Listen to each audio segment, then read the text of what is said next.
Hi everyone, I am in Zanzibar, Tanzania, getting over a slight cold, so doing a walk-in talk as I head to a tour of Stone Town. This tour is really going to cover the East African slave trade that happened right here in Stone Town, Zanzibar. Right now, I'm in the actual slave chambers where slaves were held before they were taken to market. I learned so much about Arab slave owners. I didn't even know that was a thing, and just the East African slave trade, because coming from the U.S., we tend to only know about the West African slave trade. So make sure you watch until the end. I promise you, you are going to learn so much. Now let's get back to my walk and talk. I have been under the weather, not just with this, but just cramping and that type of thing. So I have not wanted to be social. I've been laying in my bed in my Airbnb, and now I'm feeling like, okay, I only have a couple days left, so let me get out and learn a little bit more about Zanzibar. I did go to a beach that is about an hour away from me, and I also went to Prison Island. Aside from that, I just was in my bed. So first, I'm gonna grab some food, and I just want you to see my walk as I go grab some breakfast and head to this tour. That tuk-tuk you see on the left right there, that was my normal mode of transportation, but today I decided to walk so you can see what I see as I am exploring Stone Town. So take a look.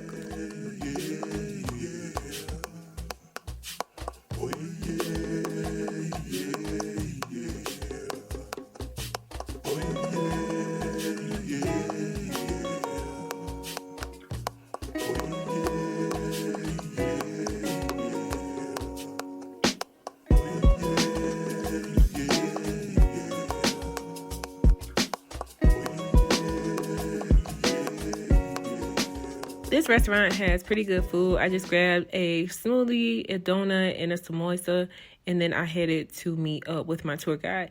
I was happy to be the only person on the tour, so I was able to ask a million questions. If you watch my vlogs before, you know I love history and asking my questions. So let's jump right in.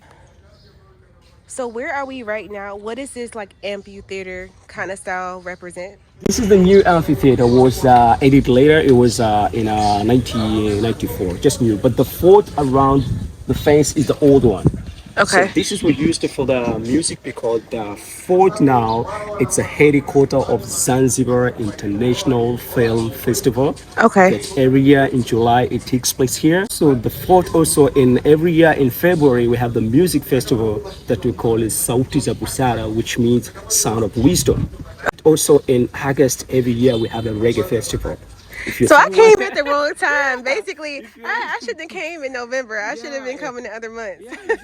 In August, in the Raga Festival, where people like in other, there's a main courtyard where people they use for the big festival. It's a place where people they make a screen like a projector. People who are not afford to stand there and have a look, they can come here and have a seat and see the action that takes place. So as far as the fort walls, the Portuguese built this around the 15th century. 15th century. And they came here to Zanzibar for spices. Yeah, the aim is to go in there to find for the spices. When they came back, they end up enslaving the people when they came back with their fleet. Exactly. When they came back, also where they participated in the slave trade, because also here we've got this another route and southern route. The southern route where it's also Mozambique, where the Portuguese colony where they took the slave from Mozambique and they sent to Brazil. You know what? I didn't realize until I was in Portugal and doing the Lisbon tour that I didn't realize the transatlantic slave started in Lisbon, and I was at the port. So did the slave trade that occurred in Zanzibar, was this before or after slaves were taken to Brazil and US? Actually, as you know that in Africa, firstly, we have the main two type of slave trade. The Africa slave trade and the East Africa slave trade. Mm-hmm. So the West Africa, like when we go to the former slave market, I will explain more. Like in West Africa, Yusuf kept his word, and he taught me so much more about the East African slave trade. I decided to take a moment to just think. I had been traveling at this point for 5 months, and I've learned so much Black history while in Paris and while in Lisbon, in Spain, and just so much, and just to think about all the things that Black people have gone through. I just wanted to reflect on that for a moment. Now let's get back to the tour.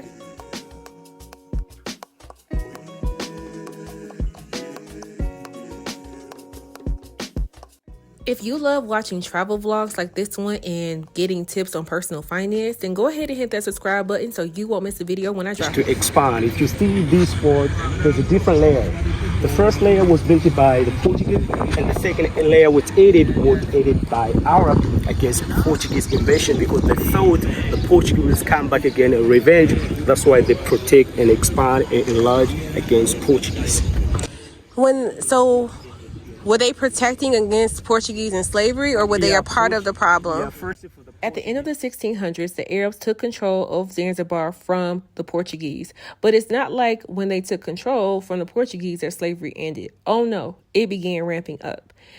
Zanzibar was known as a spice island, and so Zanzibar began having more and more spice plantations, trading ivory from the tusk of elephants, and the Bantu people and Arabs were the main inhabitants of Zanzibar. There were Arab slave owners and there were Bantu slave owners. And when I went to the African slave exhibit, I was able to understand this a little bit more from what I got from Yusuf. He was a great guy, but I like to go a little bit deeper into verify whatever these tour guides are telling me. Just a reminder, the place that I'm standing right now with Yusuf is a former slave market, auction, whatever you want to call it. Slaves were brought here and sold, and this is right off the sea, which we're going to walk around to in just a moment so you can check out.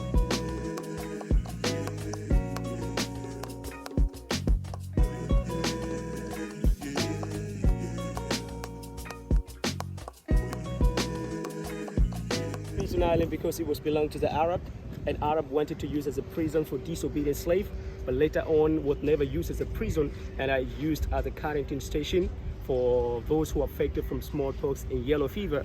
They went there for isolation, but once one recovered, they just back to the main island. Canggu Island or Toto's Island, there was total from Adebra, from Seychelles, were brought as a gift from the Sultan. They just brought a 4, and now when you go there and see, you saw more than a 4. There are definitely more than 4 tortoises at Prison Island. This is me when I went to go visit Prison Island. As Yusuf said, this island was originally meant to be used to send disobedient slaves, but it never was used for that. It eventually became a place where people who had malaria or smallpox, this is where they were sent to be quarantined, and then they were brought back to Zanzibar.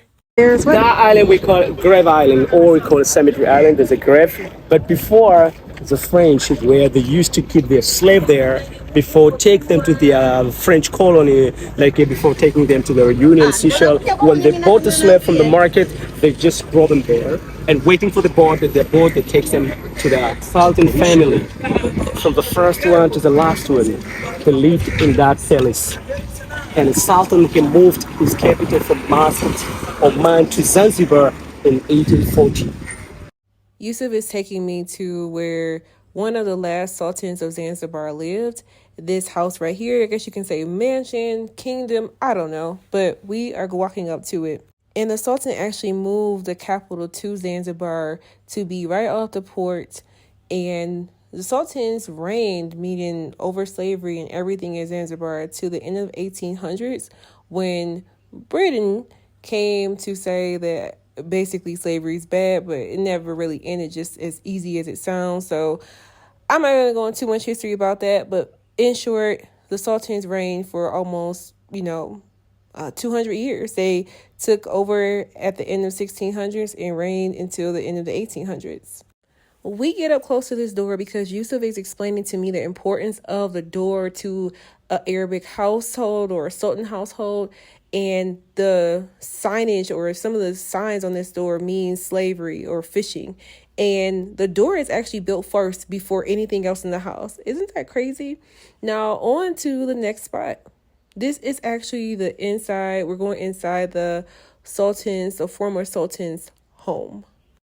When we leave this home, we're going to walk through an alley and you're going to see like a bridge to connect two homes for the Sultan. And that was for the daughters, basically the woman of the family, to have privacy when they were crossing between two different homes. So this is me walking through now, and you can check it out. And we're going to just explore the streets of Zanzibar, Stone Town.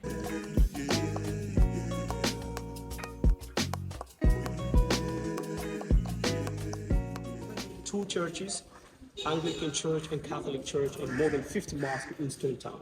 Oh, wow. Just in 50 mosques In alone? Stone Town, we have more than 50 mosques, two churches, Catholic Church and the Anglican Church, and 3 Hindu temples. But people live in religion tolerance. With that being said, you can see that the religion in Zanzibar is primarily Muslims. We are now making our way to the second slave market into the underground slave chambers. But as we're going through the town, Yusuf was pointing out to me different buildings that had Indian architecture and Arabic architecture. And I'm browsing through some things that I wanted to buy. I did not. I'm only traveling with a carry-on, so I couldn't fit anything else in there. But some of this artwork was really good. These alleyways were really tight, reminding me of alleys in Europe. And my tuk-tuk actually was driving through these narrow alleys.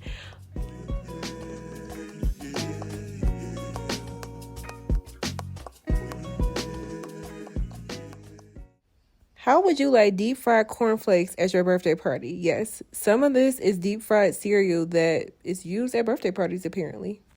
What do you think about this video so far? Let me know in the comments below.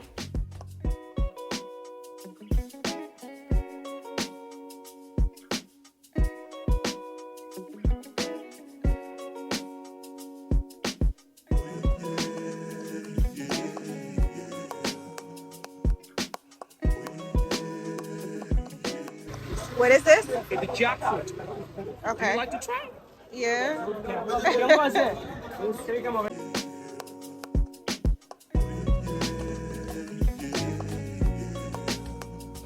This had the best fruit ever. It's called jackfruit. It tastes like pineapple, passion fruit. No, this is thick like a banana. It's so good. Take this one.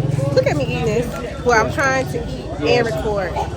So now we're entering into the slave market right now.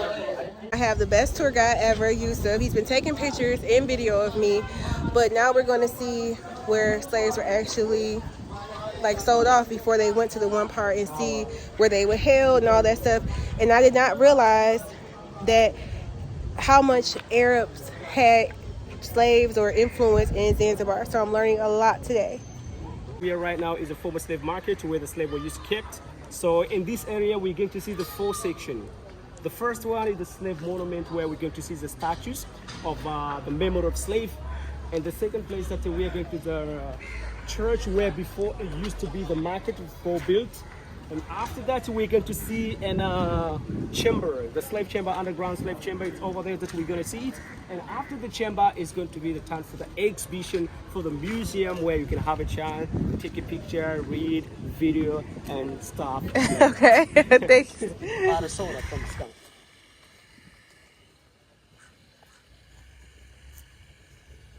So in this place, we see the 5 stone statues. And one of them did not have a chain. It means when that one was freed, he's got the chance to look after the supervisor, his fellow slave.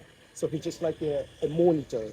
And he's still a slave because he's still under control by slave trader. But the slave trader decided to point at him to look after because they came from the same tribe, they speak the same language, so it would be easier for the slave trader to get the feedback from him through them.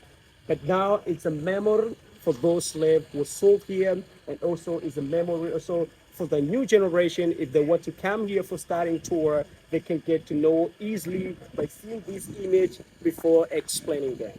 So this is also because the slave monument. Okay. After this, then I just take you to that. Now we are making our way into a Christian church.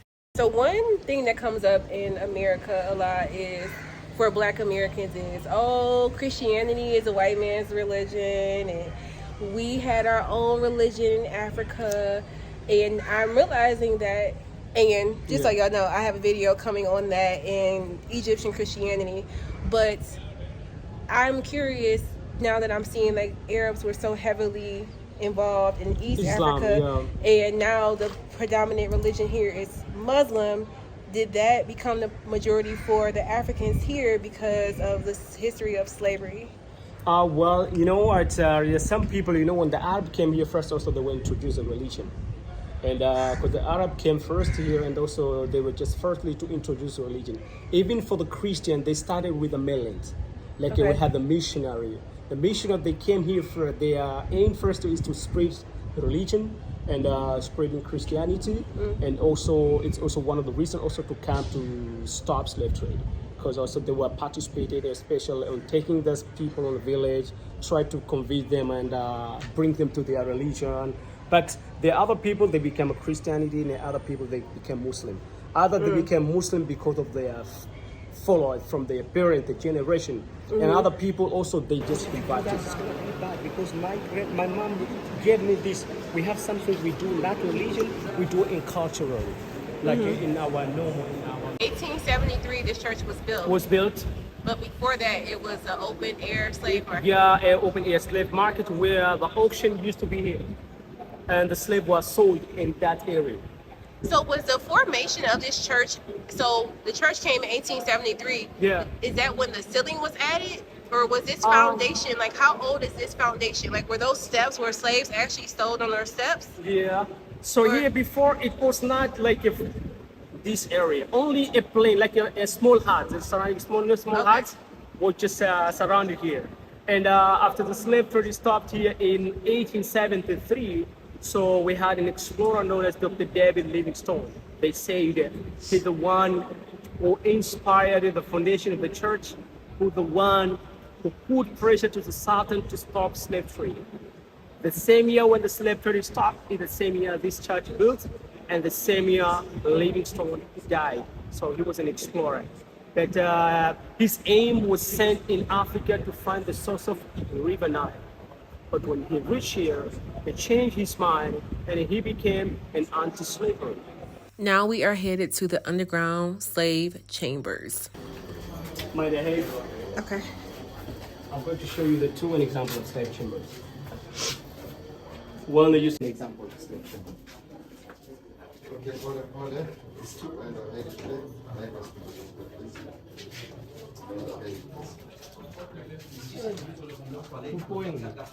So these are two chambers. We can just go straight in. Pour l'oxygène, il n'y avait pas beaucoup de l'oxygène pour tout le monde pour respirer. Il y avait beaucoup de personnes qui mortent pour une marque d'air comme ça. It's a horrible place.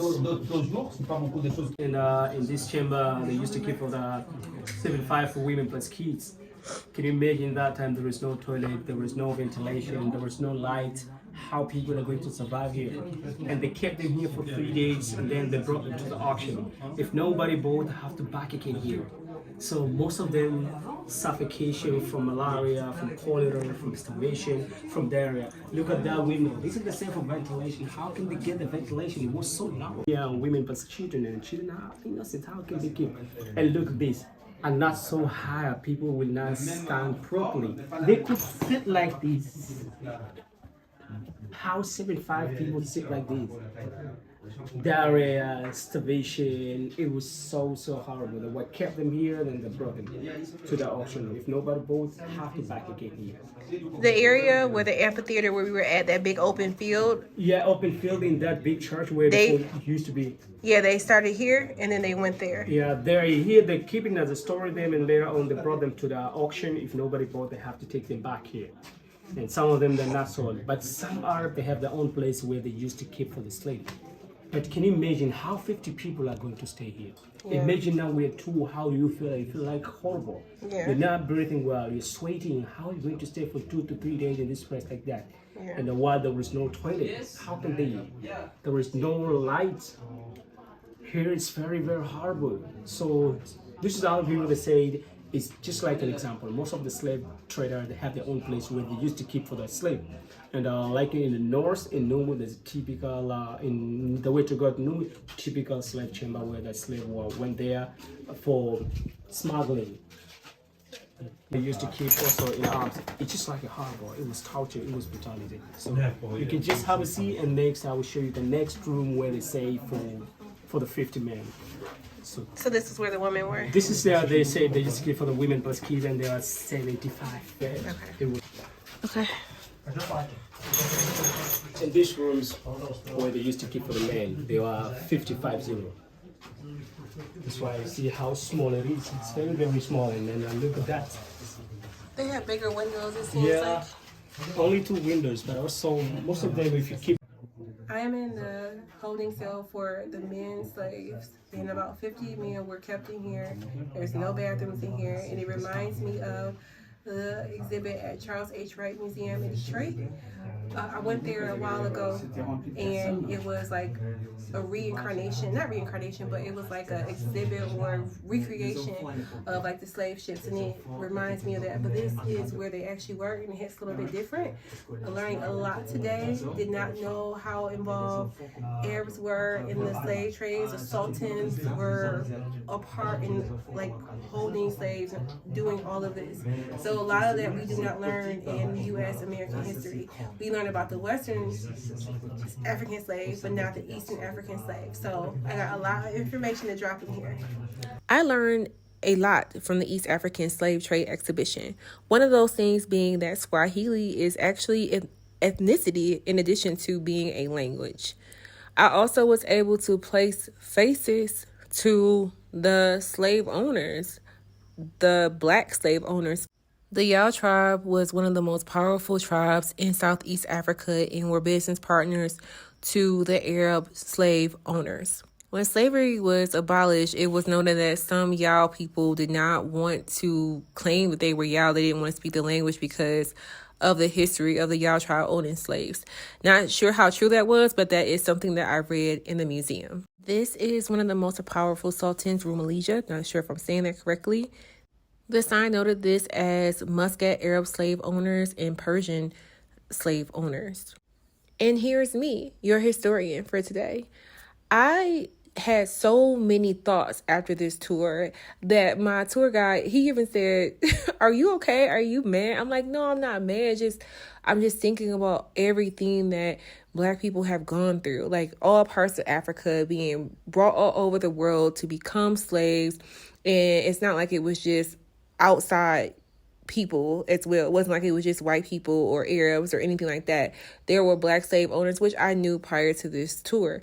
But it's just frustrating to me that Black people mostly, were treated as animals, and the conditions, like being in that underground chamber and seeing the market where you just auction off like you're some type of animal, and just what African Americans go through with racism in America. And you hear, "Oh, go back to Africa sometimes," and it's like, yeah, what part? And so many tribes were disrupted during slavery, language lost, traditions lost. That is the type of thing that sticks with me and bothers me. The Yao tribe was so powerful, and there's about 2 million Yao people today, and they're mostly Muslim. And a lot of it had to do with the Yao back in the day becoming partners with Arab slave owners. So they were introduced to Islam. And I just think about all the different religions that were introduced to so many different Black people, Bantu people, however you want to phrase it. And I just want to know what was lost. Like, what traditions do Black people not have because of slavery? That is what irritates me more than anything. But I ended the day well. I was smiled after talking through this stuff. I'm not like, oh my God, mad at the world. It's just things that make me think. So let me know what you think about this video below. Make sure to see the next video on screen, and I will see you on the next one. Bye.